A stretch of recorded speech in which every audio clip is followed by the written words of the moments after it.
This is Lisa from Mobile Tech Review, and this is the Samsung Focus Flash. This is AT&T's most affordable second-generation Windows phone running the Mango 7.5 operating system, but it's a pretty nice phone for $49 or less with contract. We're going to take a look at it now.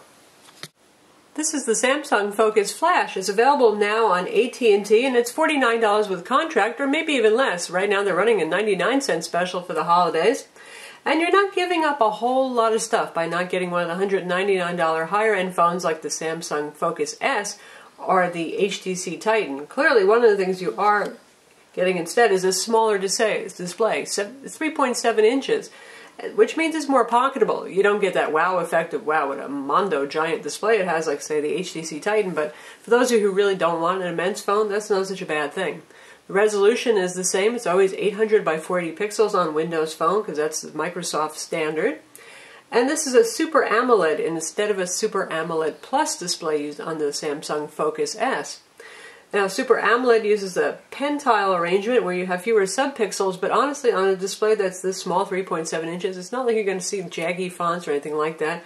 And we don't see a lot of color fringing or excessive blue bias. There's some blue bias to the display, but it's not bad. In fact, it's a very colorful, nice display. It's a lot like last year's Samsung Focus, which was a pretty popular phone on AT&T for Windows Phone.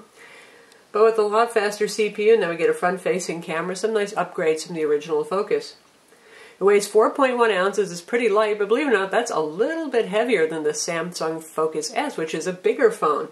But that's not such a bad thing because it doesn't feel flimsy or look plasticky the way the Focus S and even the Galaxy S2 line can look with their wafer-thin battery covers. And, well, this just has a kind of nice looking fit and finish. We've got the standard Windows buttons here for back, search, and home, and this one's actually a clicky button. Moves in and out, in other words, tactile feedback there. Your front-facing camera is here. Your earpiece obviously is there. There are light sensors hidden back here. It's got an ambient light sensor on it, and a proximity sensor as well. On the bottom here we have the micro USB port. You're going to plug that in to sync with the Zoom desktop software for syncing your music and your videos, or you use Windows Phone Connector 7 if you've got a Mac. There's a microphone hole down here. Likewise, there's a microphone hole up here, and there's your 3.5mm stereo jack. Standard for Windows phones is a dedicated camera button, that's right there, and this is your power button. Now this is gloss plastic, and you can see it's picking up some fingerprints already, but it's not too bad. And on this side we have the volume control. And the back has kind of a brushed metal finish, and it is plastic, but all in all, it's a nice looking phone. There's your 5-megapixel camera with LED flash.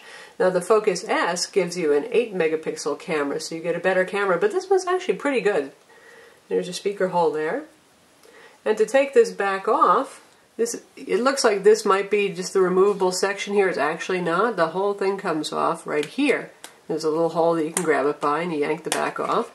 And it's pretty sturdy as plastic backs go. And there's your 1500 milliamp battery, which is plenty of power for a phone this size. And there's your SIM card slot. No micro SD card slots. Pretty rare to find those on Windows Phone. The original Focus used it, and that caused so much confusion with folks because of the way the file system is handled in Windows Phone 7 and 7.5 that manufacturers have moved away from offering that. And speaking of that non-expandable storage, one of the things you give up by getting a more affordable phone is that this only has 8 gigs of storage with 6.67 gigs available. So if you're the kind of person who really wants to carry around a whole lot of tunes or videos, keep that in mind. There's not all that much storage available on this phone. In terms of speed, it's really good though. You've got the same 1.4 GHz Qualcomm Snapdragon 2nd Gen CPU that's found in the higher-end Focus S, and that's only a little bit slower than the 1.5 GHz Qualcomm that's used in the HTC Titan. So in terms of performance, this guy is good. Very fast UI. Of course, Windows phones always have fast and responsive UIs, but when we do things like play 3D games and all that kind of thing, definitely not hurting for any speed here. In terms of the UI, this runs Windows Phone 7.5 Mango, and you've got your standard live tile interface here. There's our quick access to our phone. This is our social networking. Social networking supports a lot.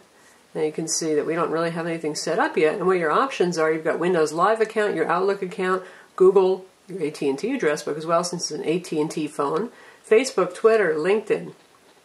So, good set of stuff. And if you actually add an account, you'll start to see all the updates coming in, the Twitter updates or the Facebook updates or what have you, so that's pretty neat. Of course, Hotmail is supported.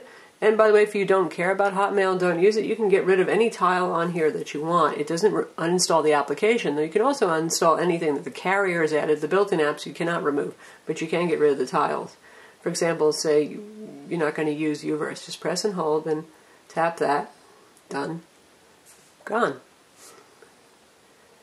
Got shortcuts to Xbox Live Gaming, IE, standard stuff here for all Windows phones, picture viewer, and we've got Samsung's Daily Briefing here, which is their version of a friendly little portal. Both HTC and Samsung have their versions of the same thing.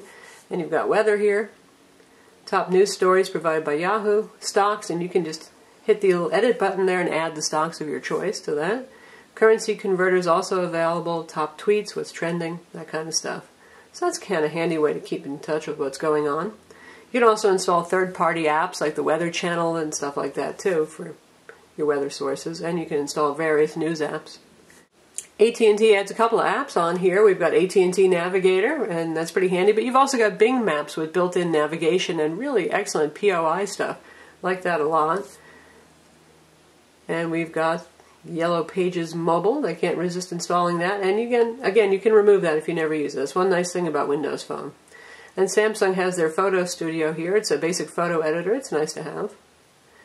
We've downloaded a couple of other cool things we'll take a look at later, like Netflix. We've got MS Office. That's standard. It's the mobile version of Office. Does not do everything that the desktop version does, but it's capable enough. Works with Word, Excel, and PowerPoint. And lets you view, create, and edit documents.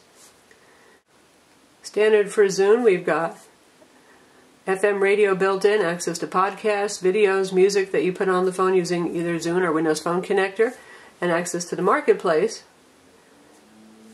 And you can stream anything you want to get samples, and if you actually subscribe for a Zune Pass, you can get an all-you-can-eat music subscription service.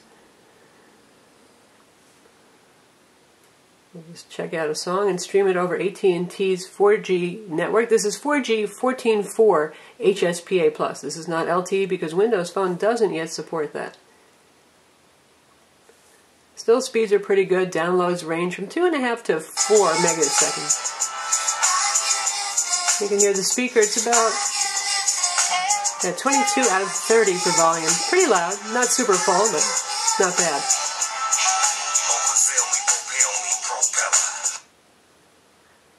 And there's a pretty good selection of music available on Zune. And you can also sideload your own stuff. Anything you've got in your iTunes library or Windows Media Library, you can put on here as well.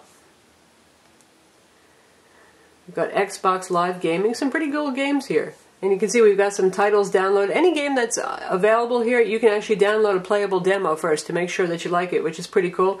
And games run from 99 cents typically to $4.99. So to test out gaming, we'll try Sonic 4.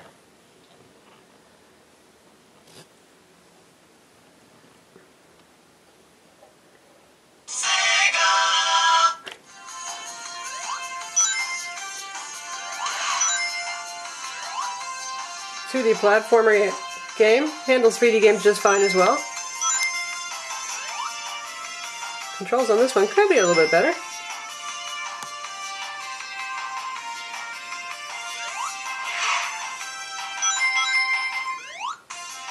And you can see here that you get live tile notifications, by the way. I've got one message waiting. It's threaded messaging. I've got a Hotmail email message, and I've missed one call here. In terms of email, this does more than just Hotmail. It does Exchange, IMAP, POP3, Gmail, and you can sync to Gmail for contacts and calendar and stuff like that too, which is pretty handy. But back to the phone, we've got IE9 Mobile for the web browser here. Loading up with one of Yahoo's fairly rich-looking pages. Works just fine. There is no Adobe Flash here. As a consolation, Adobe has said they're stopping mobile development. And you've got pinch zooming. Not too much to zoom here because this is optimized for this page view. And we'll visit our own site to see how it does.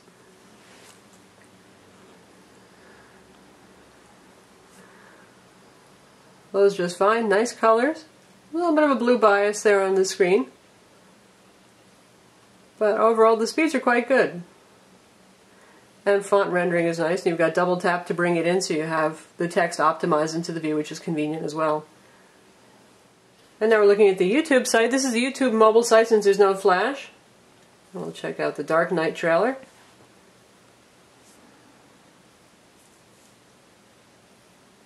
And this is over AT&T's HSPA Plus network.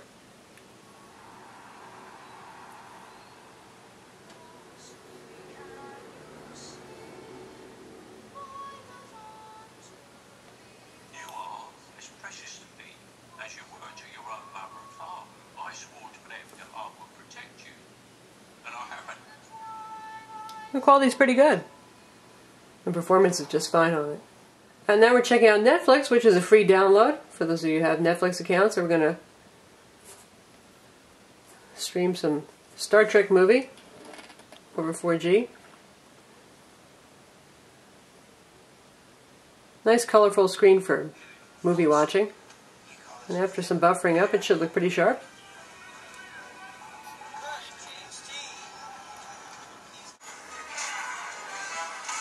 So here's Netflix streaming. It's looking pretty good.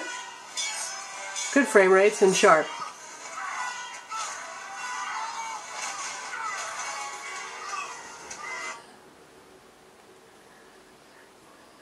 Now, in case you don't want to stream over 4G, you're worried about your bandwidth allowance for the month, don't worry, there's Wi-Fi 802.11bgn on this. It also has Bluetooth 2.1 plus EDR, and the usual GPS that works with Bing Maps, AT&T Navigator, and whatever else you download.